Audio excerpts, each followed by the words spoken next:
Okay, so here's what's going on. If you have two oceanic plates, what happens then is one plate gets moved sliding into another one, glug, glug, glug, glug, glug, glug, glug, right? And it dives underneath. That's a subduction zone, okay? So write this down.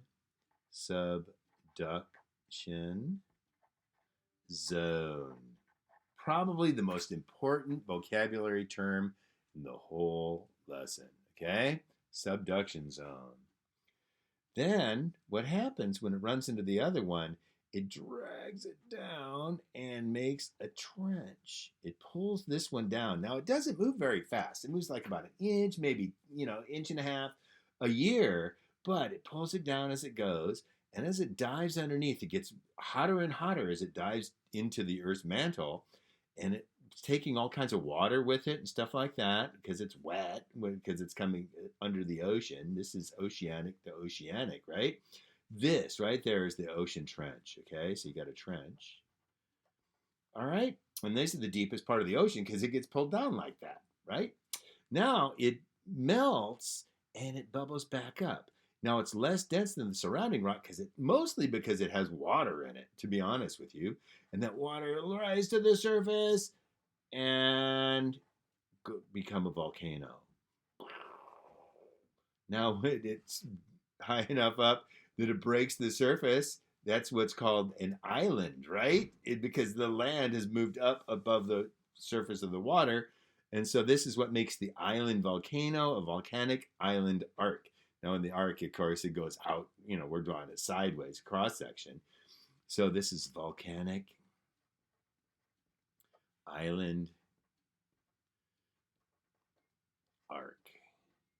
Okay? And this area, by the way, also can have really large earthquakes. I mean, there's earthquakes that happen in the Earth's crust, but when this whole thing slips, that's called a megathrust earthquake. That's what happened in Japan when it made the tsunami.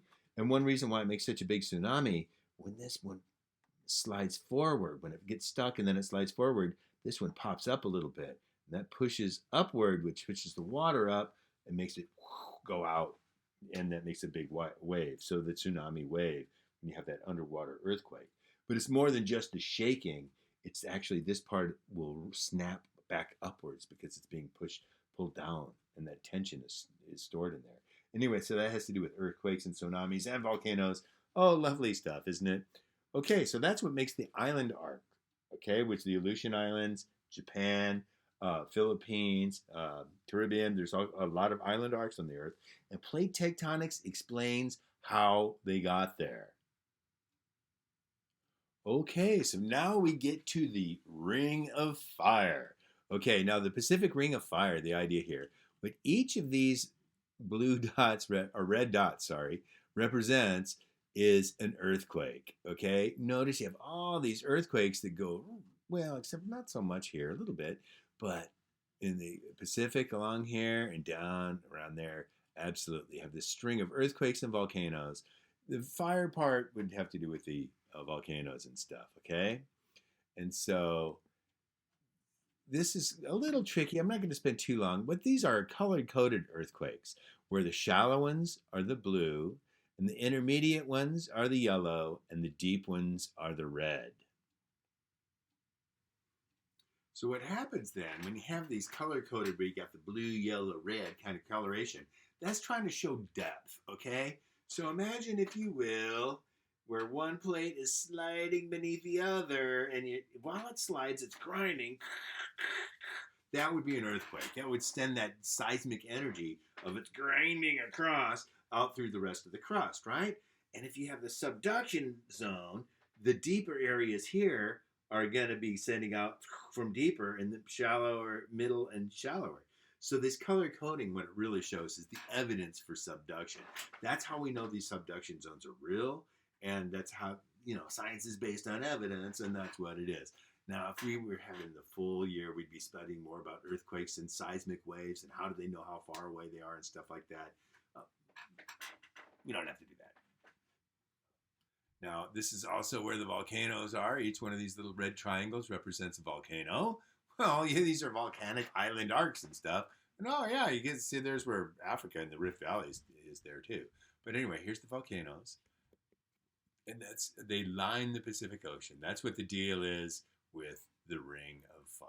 Okay. So, anyways, plate tectonics explains how the Ring of Fire works. How did it get there? What is it? What's actually happening to make those volcanoes? Right. Now, these deep sea trenches are very interesting in their own right in some ways here. Uh, this one here is the Tonga Trench. This isn't even the deepest one. It's one of the deepest ones. The Mariana Trench is the deepest. But the Tonga Trench is, you might go, oh, it's like a, a valley in the ocean. These things are huge.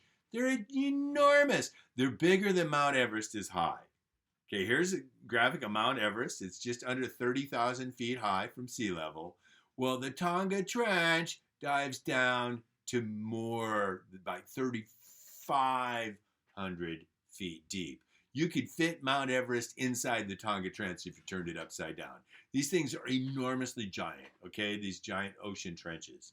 Okay, the biggest structures in the world, and by some ways of looking at it. And again, nobody even knew these things existed until you could do depth finding and with sonar technology, right? Okay, so anyway, here you have the trench from the Aleutian Trench, it's called, for the Aleutian Islands. Here's the Japan Trench, the Japanese islands, volcanic islands. Oh, here's something interesting. I was born right about here on the island of Hokkaido. My father was a fighter pilot, and so I've always loved Japan. Anyway, the Mariana Trench. This is the near where Guam is and stuff. And this is the Mariana is the deepest part of the entire ocean. It's like 7 miles deep. And the Challenger Deep, I don't know if you can even see that on your screen, but there has been a diving bell that was sent down to the deepest part. It's called the Challenger.